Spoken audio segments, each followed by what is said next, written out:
नमस्कार, मी Sandeep Salunke. Live art Konkan YouTube चॅनलमध्ये तुमचं पुण्याचं स्वागत.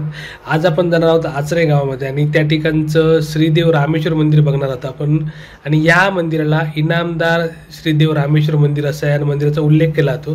तर इनामदार म्हणजे नेमकं काय ते सुद्धा आपण या व्हिडिओमध्ये समजून घेणार आहोत.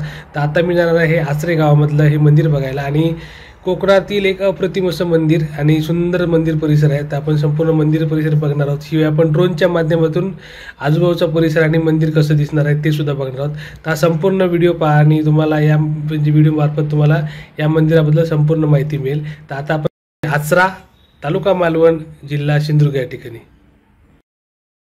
तर आत्ता आपण आलो आहे आचरा गावातील श्रीदेव रामेश्वर मंदिरामध्ये.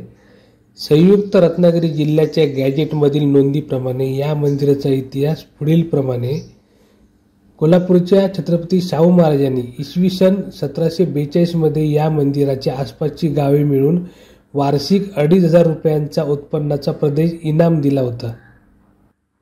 गॅजेट असे सांगते की इथून मिळणाऱ्या कर संकलनापैकी 88% कर हा मंदिराच्या व्यवस्थापनासाठी आणि 12% कर हा सरकार जमा होतो. या मंदिराचा थाट दरबारी थाट आहे आणि या देवळाचं नाव इनामदार श्री देव रामेश्वर संस्थान कसबा आचरे असं आहे. या देवळाची कोनशिला शके 1684 मध्ये किंवा इसवी सन 1762 मध्ये झाली अशी नोंद आहे. किंबहुना या सालाच्या अगोदरच्या नोंदी या मंदिराच्या दस्तऐवजामध्ये सापडतात. म्हणजे हे मंदिर पुरातन आहे आणि त्याच्याबद्दल अनेक नोंदी आहेत. आणि आत्ता सध्या जे आपण मंदिर बघतो साधारण 300-350 वर्षापूर्वीचं मंदिर असावं. कोकणातील इतर मंदिराप्रमाणे इथे लाकडाचे अतिशय सुंदर असं कोरीव काम सभामंडप आणि संपूर्ण मंदिरामध्ये बघायला मिळतं. इथे रोज पहाटे चौघडा आणि शहनाई वादन करून दिवसाची सुरुवात होते. त्यानंतर देवाचे रात्रीचे अलंकार उतरून पूजा केली जाते. यानंतर भाविकांची विविध कार्य जसे लघुरुद्र, आवर्तने, इतर पूजा पार पडतात. सोमवारच्या दिवशी यांचे प्रमाण जास्त असते. त्यानंतर गाभारा धुतला जातो आणि दुपारचा महानैवेद्य दाखवला जातो. दुपारी 1 ते 4 या वेळेत कौल प्रसादाचे काम होते.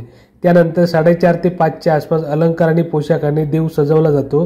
रात्री 8च्या सुमारास आरती, मंत्रपुष्प, शेजारती, तीर्थप्रसाद झाल्यानंतर देऊळ बंद केलं जातं.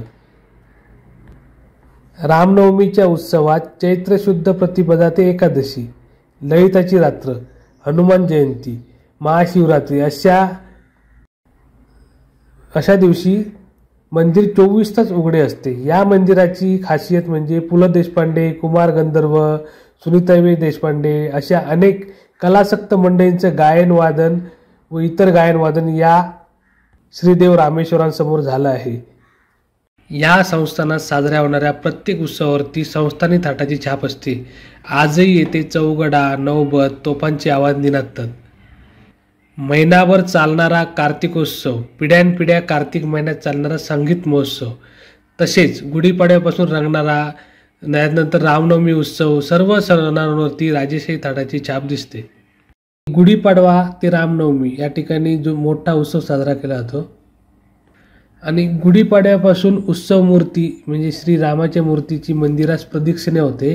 या प्रदक्षिणेची खासियत अशी की दररोज एक याप्रमाणे फेऱ्यांमध्ये वाढ होत जाते आणि रामनवमीच्या दिवशी त्याची संख्या 9 होते.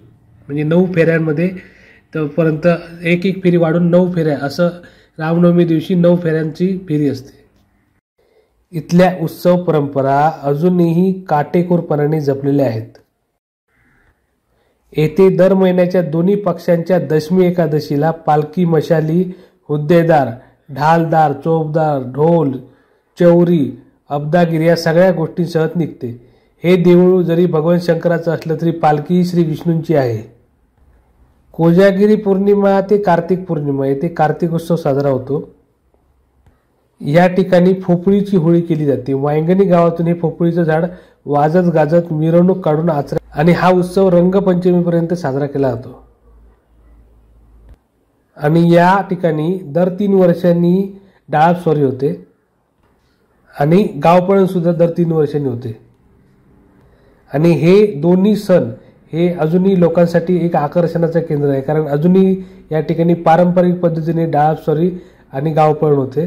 आणि हा उत्सव बघण्यासारखा असतो. आपल्या चॅनलवरती या दोन्ही उत्सवांचे व्हिडिओ आहेत, ते तुम्ही नक्की बघा, ज्यामध्ये तुम्हाला या दोन्ही सणांबद्दल अधिक माहिती मिळेल.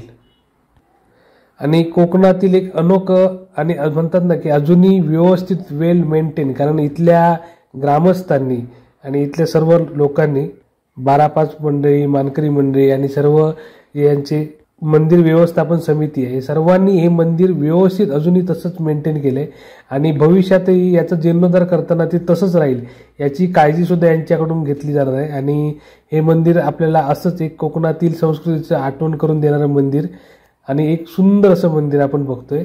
आणि आता आपण पाहूया या मंदिर परिसरातील, म्हणजे आपण संपूर्ण परिसर बघूया आणि या व्हिडिओच्या एंडिंगला तुम्हाला या मंदिराचे सुंदर असे ड्रोन शॉट बघायला मिळतील, जेणेकरून हे मंदिर आणि मंदिराचा परिसर कसा आहे, म्हणजे आचरे गावाचा परिसर कसा आहे ते सुद्धा लक्षात येईल तुमच्या.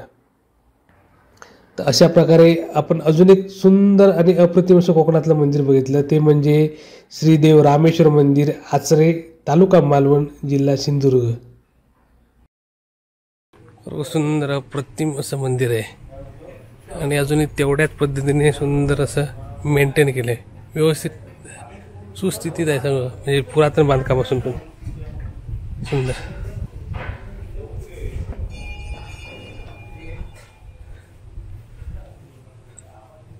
आणि संपूर्ण मंदिराला मस्त अशी फरसबंदी आहे, तटबंदी आहे मंदिराला पूर्ण, आणि गेट आहेत चारी बाजूला, असे गेट आहे तिकडे.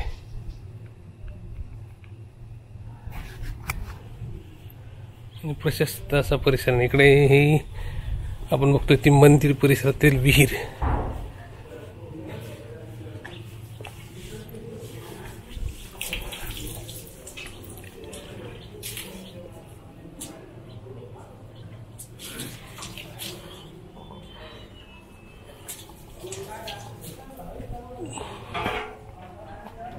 हे मंदिराच्या बाजूला सुंदर असं छोटंसं मंदिर आहे.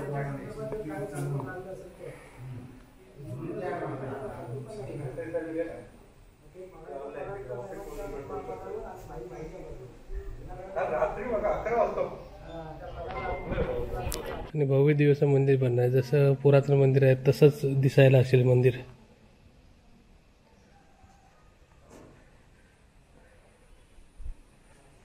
सुंदर मंदिर परिसर आहे. आणि या ठिकाणी आल्यानंतर आपल्याला जुनं कोकण, म्हणजे जुनी मंदिर सगळी तशाच पद्धतीचं मंदिर. आता आपण रवळनाथ मंदिरामध्ये आलो इकडच्या.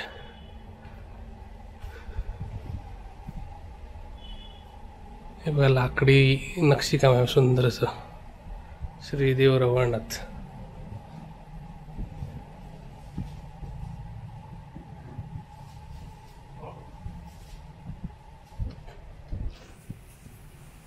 सुंदर सुंदर नक्षीकाम असलेले हे मंदिर आहे बघा, अप्रतिम.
Yeah.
Thank you.